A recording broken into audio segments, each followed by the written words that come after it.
Hi, Facebook. I'm Katie Couric, and we're live on the Hudson River in New York City with director Clint Eastwood, Tom Hanks, and Aaron Eckhart to talk about their new movie, Sully. But before we get to that, here's an exclusive clip from the film. Cactus 1549, clear for takeoff. I'll never get over how beautiful it is up here. We're going to end up in the Hudson. It was such a positive event out of a bad situation. Miracle on the Hudson, New Yorkers call it.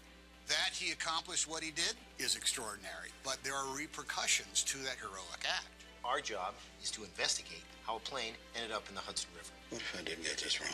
What if I endangered the lives of all those passengers? There is so much of this story that we don't know.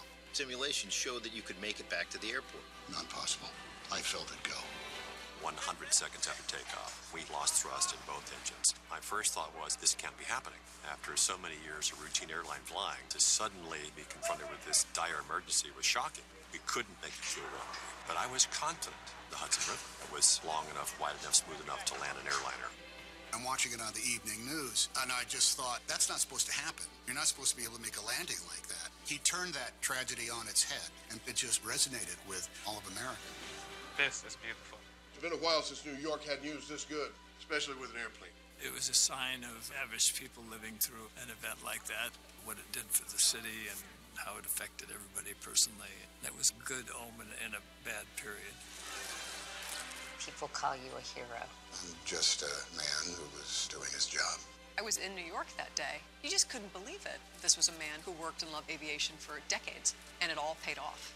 I remember feeling the jubilation of the day and how that affected the city and the nation. Sully is without a doubt a hero. Brace for impact. I'm very grateful for what we achieved that day.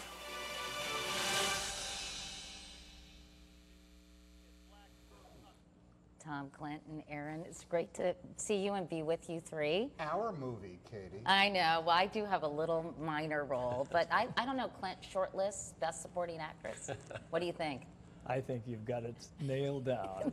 No problem. Well, I had a lot of fun, obviously, doing this movie, and I think you're right. It's such a positive film about such a heroic individual. But before we talk about kind of what motivated you, Clint, to want to do this movie, you, Aaron, briefly mentioned in the clip we just saw about remembering that day. Where were you, and how did you learn about what had happened?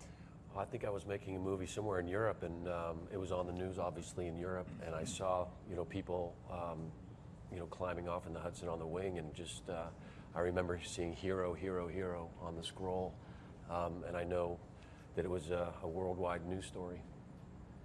And what about you, Clint? I think it's sort of like 9/11 in a weird way, in a positive way. Everyone remembers where they were when 9/11 happened. And I think similarly, for different reasons, people remember this story. I haven't the foggiest idea where I was. Yeah, come on. All I remember is I picked up the paper, and there was that iconic shot of the plane sitting there floating with all the people standing on the wings, and that few of them in life. So you didn't learn about it until the next day, or do you remember hearing about it as it was happening? Because it was sort of broadcast everywhere. No, it was right after it happened. Yeah. We were out west, the covered wagons and things. We didn't see any of that. But you knew that it was an incredible story when you saw that. I mean, it was incredible to me to see the fact that the plane was still floating and everything. It was kind of a miraculous deal.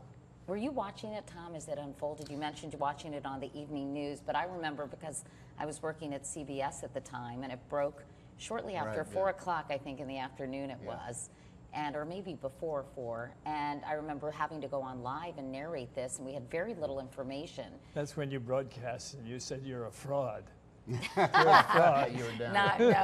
No. This is in the movie. That was another scene. Yes, this was artistic license in the movie. Yeah. But do you remember seeing I was that at the unfold? office, the thing, and somebody turned on the television. There were people standing on the wing, and it was in the middle of the river. And it's funny you mentioned the 9/11 imagery of it. I thought people probably looked out their window and saw a low-flying commercial airliner against the skyline of Manhattan.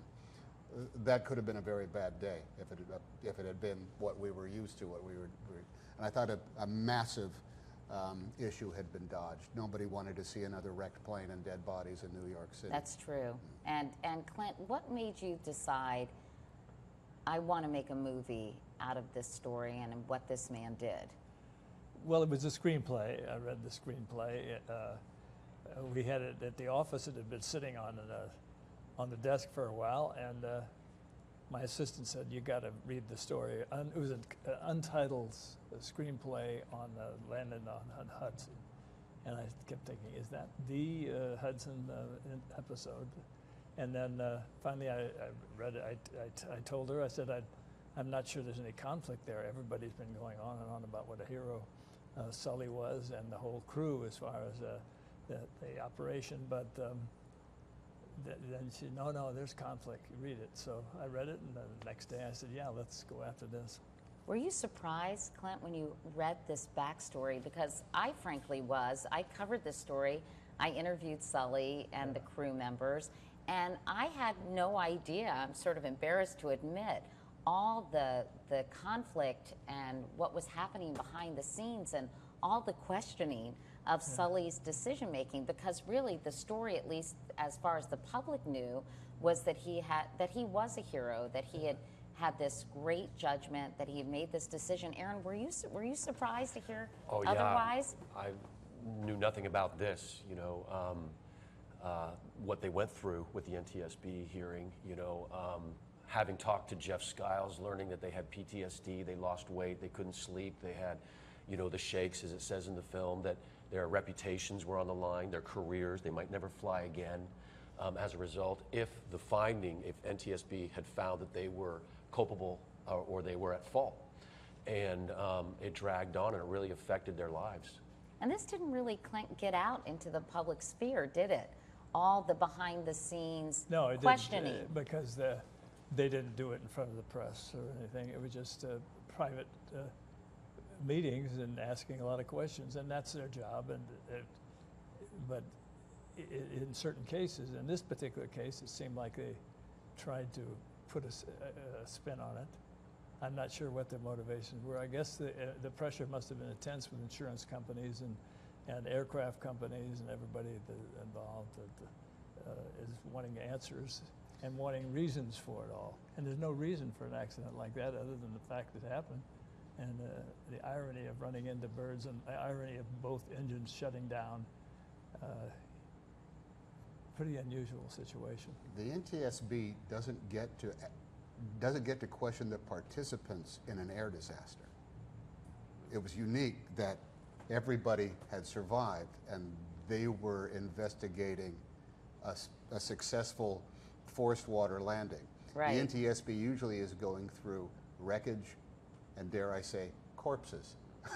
So the fact that we had the two guys there that say, "Well, so what went wrong?" And they say, "Well, nothing went wrong. We followed it." They don't get to interview the crew of crashes because they haven't survived. Is that what made you, Tom, want to do this film? Because I know you were getting ready to take a break. Yeah. And I guess Clint reached out, or whoever, and said, "Do you want to play Sully?" I couldn't get anybody else. Oh. I love that. No one else was available. Much like The Boss, I read Todd's screenplay, and I thought I knew the story. And I said, honestly, what are they going to be able to do with this? And I read it in about 17 minutes, and it was loaded with, the second and third act of this man's lives, which, the good stuff in Shakespeare happens between Act 3 and Act 5. And that's what the case was with it. And in talking to him, I had no idea of the concept of the PTSD, of the pressure that this man felt. His heart rate was accelerated for 8 months, waiting to find out what was going to happen from the NTSB hearing. And that's the stuff that ends up being very human, and all the little tiny small details of how he got through, honestly, the worst 9 months of his life, after being celebrated like he's some combination of Elvis and Superman. Right, so he was so conflicted here publicly, and for everyone else to see, he was being celebrated and heralded, and we see that play out in the film, and yet he had this private turmoil going on, and so I think the juxtaposition of those two experiences is really sort of the heart of the film, isn't it? Well, he and his wife Lori, if he loses his pension, they lose their house, and their daughters can't go off to college the way they plan on going, and all because what? He had a candy bar and his blood sugar was high, or he dropped a ballpoint pen, or he turned the AP unit on before he was supposed to. This is a brand of stress that, you know, oddly enough, the boss turned it into a cinematic experience, and not easy to do. And did you all spend time? Well, go ahead, Clint. You were going to Oh say no, something. I was just thinking. It's not often that you find somebody, a writer can submit a script that somebody can read in 17 minutes. I found that it was it's kind of amazing, but you must have taken a. Oh, I was thinking, ooh, you know, it's kind of, no, it just, you know, when it happens fast, it happens fast. And did you all spend time with Sully and with Jeff? And tell us a little bit about getting to know them as people, Aaron. I mean, it's interesting because Sully got so much attention at the time, but Jeff, and I was surprised, again, something I didn't realize, or maybe I've forgotten it since it was a while since I did that interview, that they had only met a couple of days before. I had forgotten that. They were on the last leg of a 4-leg trip, and they met on the first leg. In fact, it was Jeff Skiles, the first officer, Jeff Skiles' first time out of training on an Airbus A320. So when he took the controls, on takeoff, that was the first time he'd actually flown that plane, and he hit birds on his first flight. I talked to Jeff on the phone, and he explained everything that was going on mentally and physically with him and how he dealt with it. I think the most interesting thing that people want to know is, what were you thinking while this was happening? And they didn't have time to think. They just had time to react, rely on their training.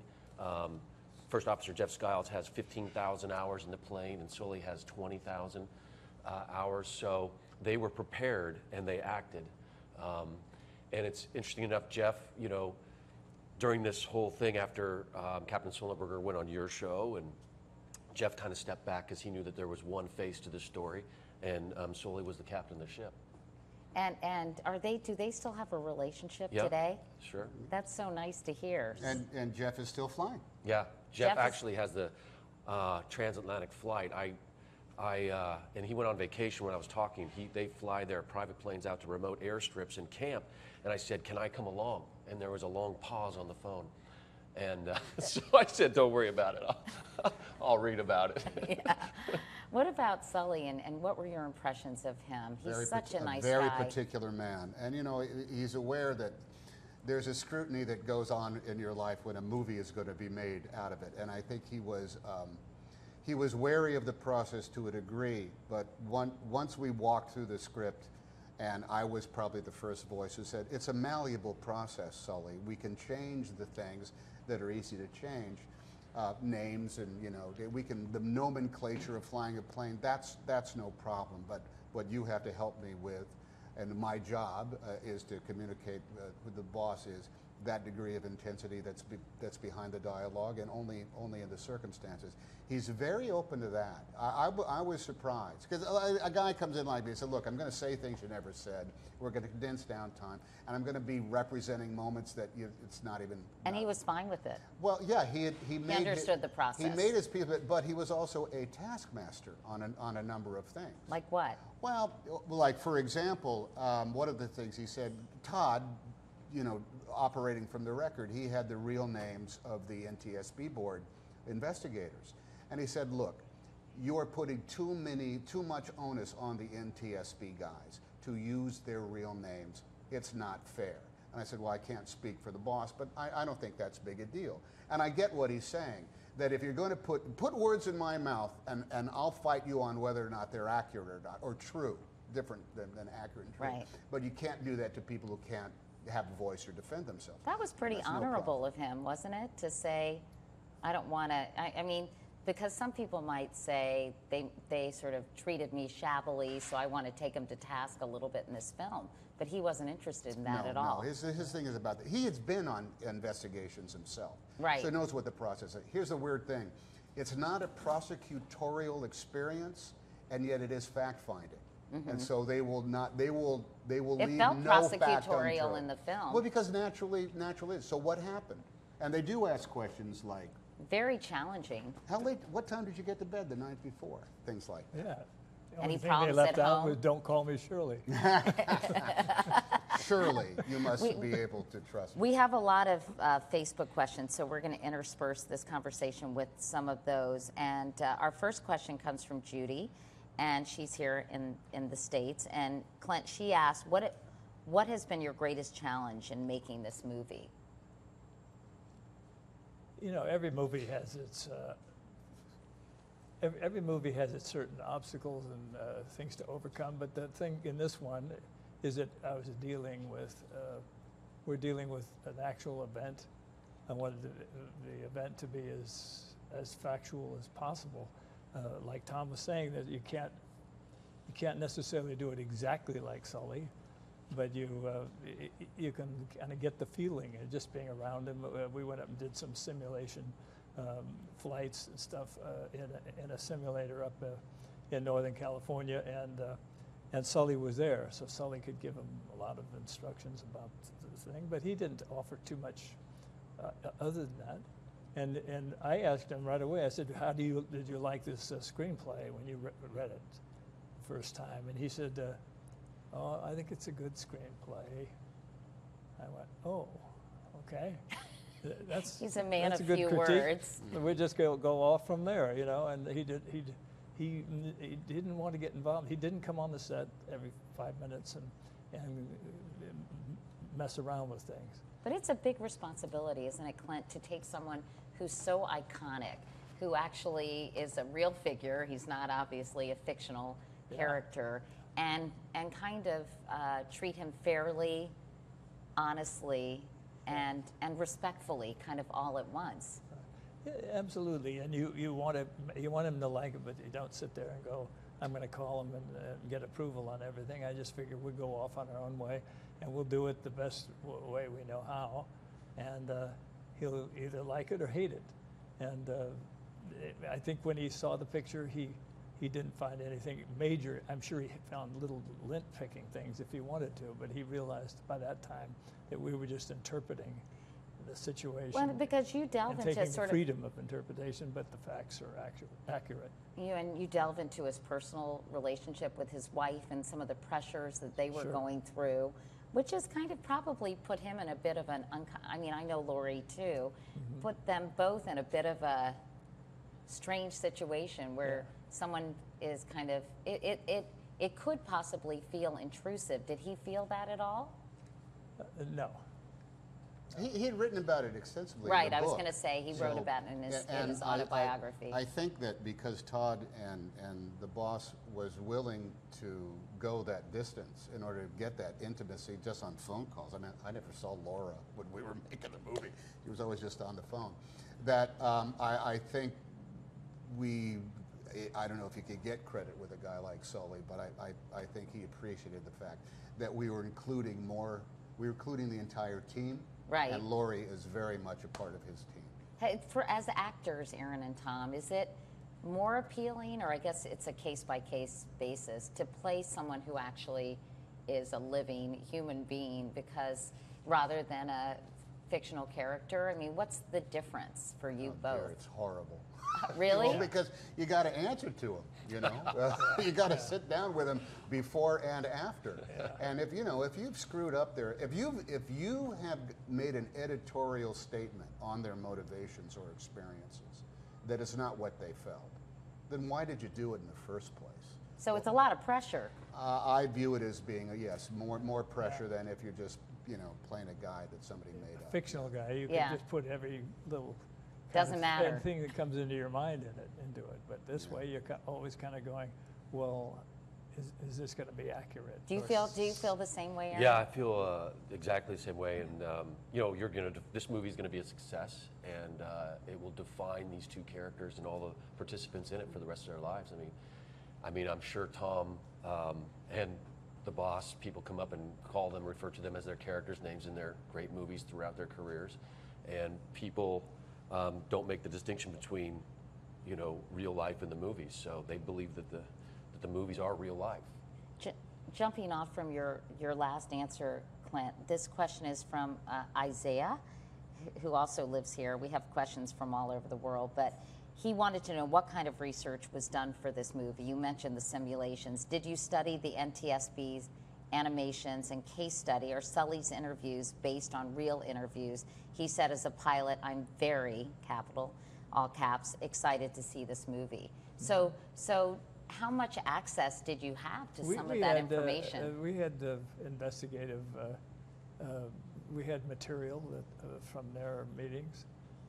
We had, but with the only real center you can get is from the man himself, because it's the story about the way it affected him. But did you see all those simulations? Did you see when they would do those tests, Clint? You know, they did a number of them, right? Yeah. And did you have them sort of, or did you have access to that kind? We made our own, but we used actual pilots and recreated them just the way they were at the NTSB? Yes. Many times you only have access to the transcripts. Right. For example, the actual cockpit recording. I don't know that any pilot has ever been allowed to listen to the actual cockpit recording, and also has survived in order to hear it. Right. But they only get to hear it once. It's not something you get to hear over and over again. Why is that? You know, who knows the way? Who knows? Yeah. Now the transcripts you can read till the cows come home. But even if, say for example,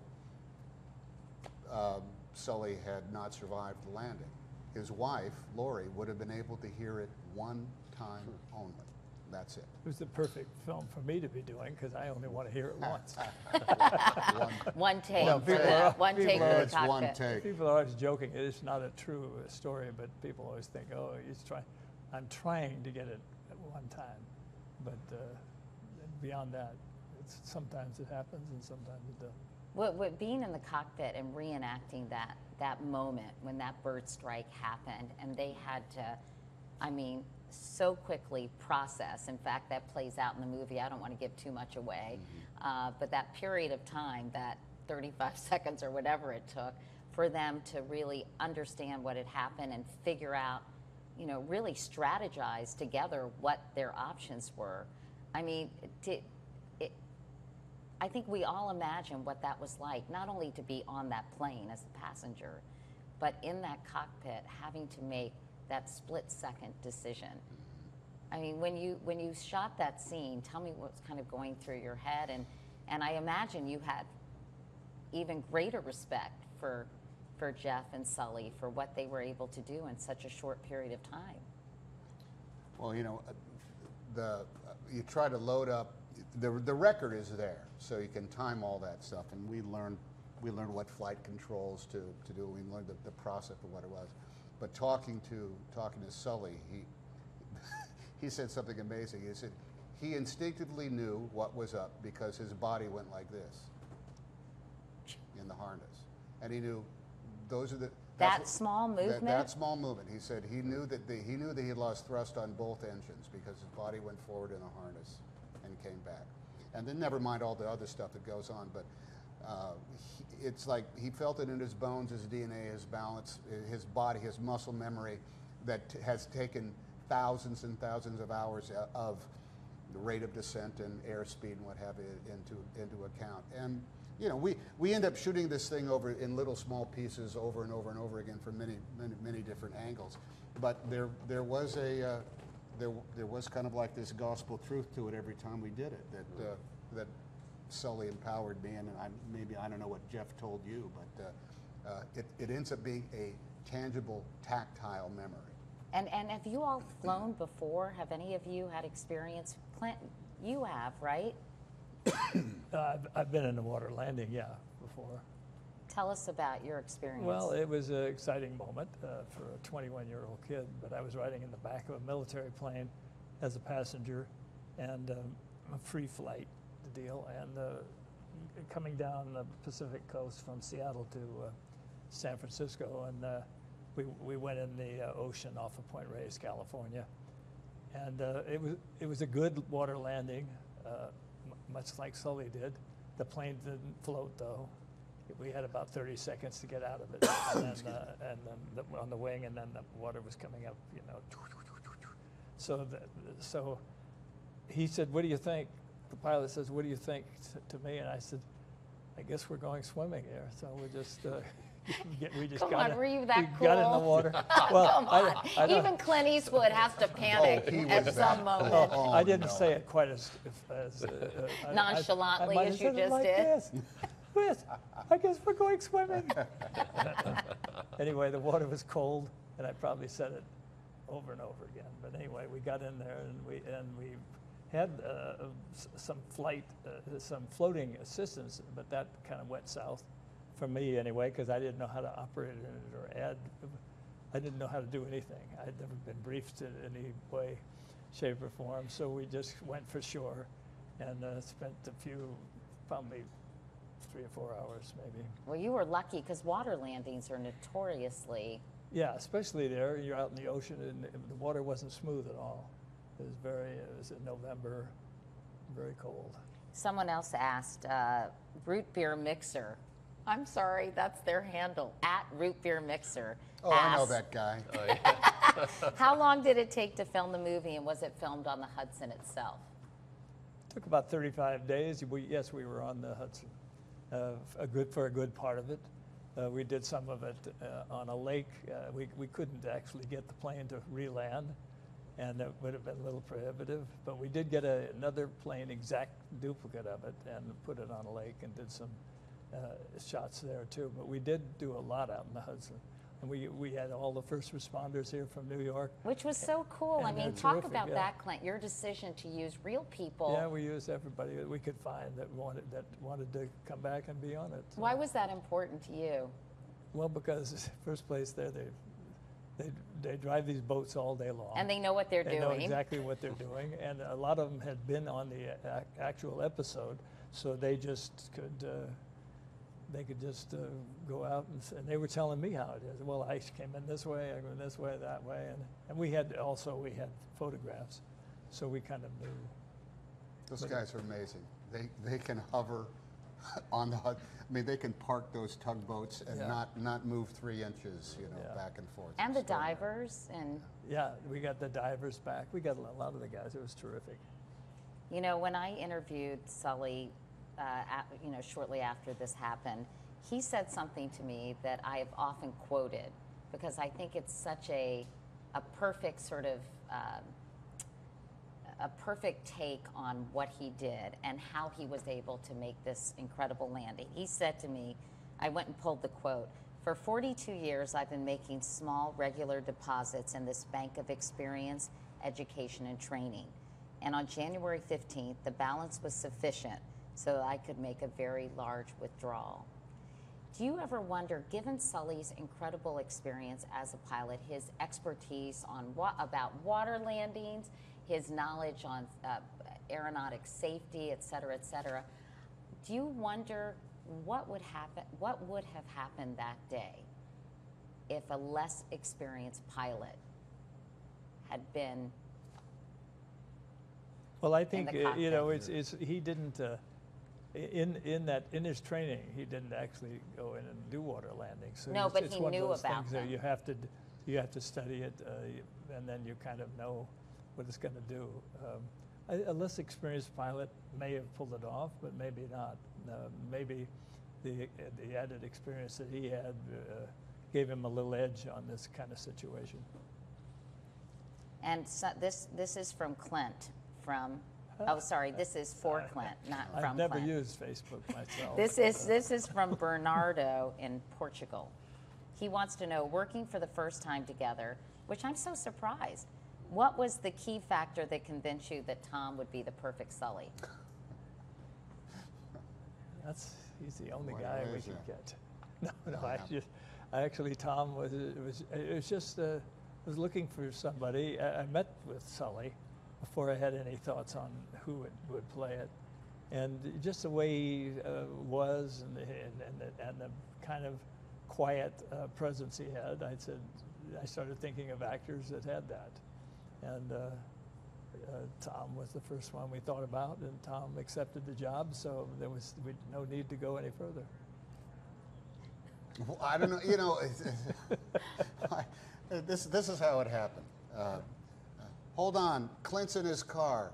All right, Hi, Clint, can you hear me? Yeah, I can hear you. Where are you? Well, I'm driving down from Carmel. Where are you? Well, I'm in Budapest.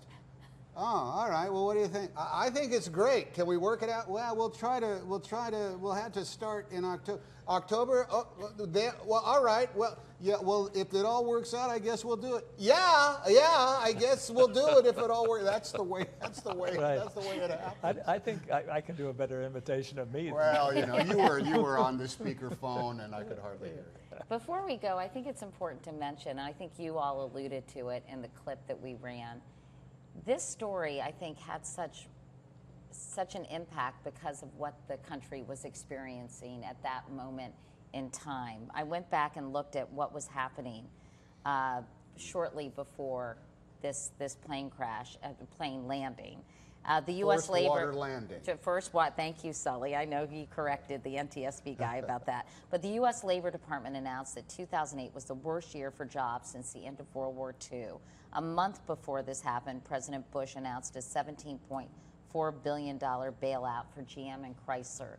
The country was on the precipice of huge, it did experience a financial crisis. How much, Aaron, do you think that contributed to this story taking such an important, iconic place in history? Well, we needed a miracle, and we needed a story that had a beginning, middle, and end that turned out all right, and this was the perfect vehicle for that. And it brought hope back. We had a recognizable hero. Everybody lived. Everybody had smiles. So it's what America's all about. And in fact, Clint, an early review of the movie called this more, quote, unapologetically optimistic than any film you've done in recent memory. Is that one of the things that attracted you to this story, because it was such a bright spot during some pretty dark days for this country? I think that was part of it. I don't know. The main thing was the conflict of the story, the character, and the characters, the Sully character, the Skiles character. They were all interesting. The relationship with the wife having to reside on the East Coast while your family is on the West Coast, and just the general dynamics of the story and the conflict of the story made for a really good drama. The fact that it came after 9/11 and a very, as you indicate here, a very bad time in New York City. When we were shooting the film. And really around the country, too, right? Right, exactly, around the country, but especially in New York. And when we were shooting down there on the pier and out on the Hudson, people were coming up, not out on the Hudson, they weren't, but they were coming up and saying, this was an important moment in their life, because everything was so depressing. And it was great, and the line in the picture that in one of the scenes where the actor turns and says, this is the first time New York's had something involving good news involving a plane, and that's kind of sums it all up. And Tom, so much of the film is focused on Sully's ambivalence about being called a hero or considered a hero. Now, so many years later, 7 anyway, has he come to terms with it? How is he adjusted to this whole experience now? Because obviously he had some trouble. Look, he's still in the position. I was just doing my job. I was part of a team, and I was just doing my job. I don't want to describe what his motivations are, but he understands the power of what it all was, and he understands that the relationship that people have with feats in which someone saves the day. But I would say that the man is a hero because he accepted the mantle of responsibility. He is the guy that walks on the plane, and somehow through the social contract of travelers says, "I'll get you there. Trust me, I will get you there. I'll do everything I can to get you there safely," and he did. This movie could have been called, Alice. So it could have been the story of the only person who died on Flight 1549, but and it's not. And I think he understands that there is great power in the factual optimism that the story has to. But there are elements like the fact is that Sully is a star, really. I mean, he walks into a room, he's a little more than the average man as far as his presence, and I think that adds to it all. Were you able to talk to any of the people who were actually on the plane, any of the survivors? Yeah. Because they had a whole scene. Tell us about that. At the end of the scene in Yeah. the credits, we used the real people. They came up. It was interesting because they came up and introduced themselves by their seat number. Really? So, because you said they all figured that we weren't going to remember all the names anyway. So, so that was fun to talk to them. And they were all do they are they still great? I mean, I met them, many of them, shortly thereafter. But are they still grateful to him? And do they think about this experience? We got them all together down in North Carolina, in Charlotte, yeah, where they were going. Because most of them lived in Charlotte. Most of them were from that area. And so we got them together, and then Sully and Lori, his wife, they came out, and we just reenacted several reunions that they've had along the way. And it was great because the people, they all have a great respect for him. It's just like you would think so in a movie. Anybody named their kid Sully? I don't know if anybody's gone to that. That's right. Chesley is his real name, right? Chesley's easier to remember. Chesley, yeah. I think Sully's probably a little, I don't know. I like Chesley. And finally, one more question from a fan. This is from Trisha here in the U.S. Will there be another movie in the future where you could all work together again? Sure, you bet. What do you got? Yeah, what's going on, Clint? I don't have anything. And I'm available if you need me. I don't. Well, we've got the cast right here. Then we'll start thinking up something. Are you working on something now? Are you taking a break? What's up next for you? I'm just on a break, but I'm always reading and looking at things and thinking about things. God, you just never stop, right? Don't you ever just want to just chill and hang out in Carmel? You trying to get rid of go me? Fishing? Absolutely not. I think you're a brilliant filmmaker, and I think we're lucky that you've had so many great movies throughout your career. But I've had what keeps you going, I guess, is a cheesy question. I just like to be out of the house. I like, I love making movies. I've loved movies, watching them as a kid, and I've been lucky enough to be in a profession that I really enjoy going to. I feel that's a real privilege in life. And so I'm just keep going, as long as they're interesting subject matters. I don't think I'd want to do one just to be doing one. I think I don't want to manufacture something out of the air. So it has to really speak to you. Yeah. You know, sometimes you read a story and it hits you right away. Other times, maybe it's just an idea, or maybe it's a story that has some great conflicting things to overcome. But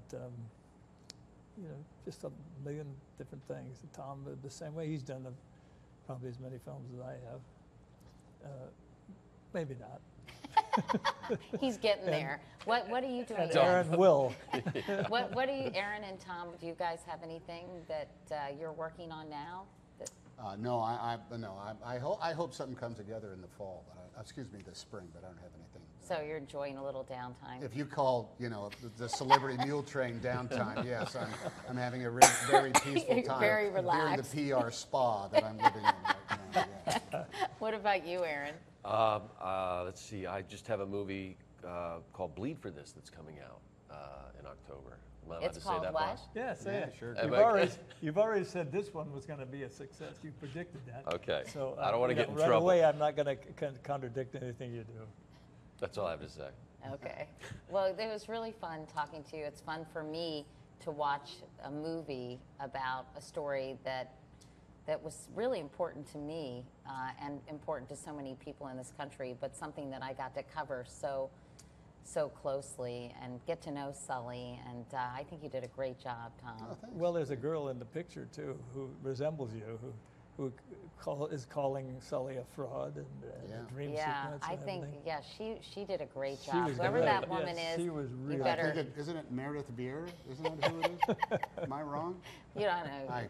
We all look alike, Okay, I Tom, know. basically. Anyway, thank you all so much, and thanks everyone for joining us on Facebook Live, and for all the fans out there, you can check out Sully, and even if you're not a fan, check out Sully in the theaters on September 9th.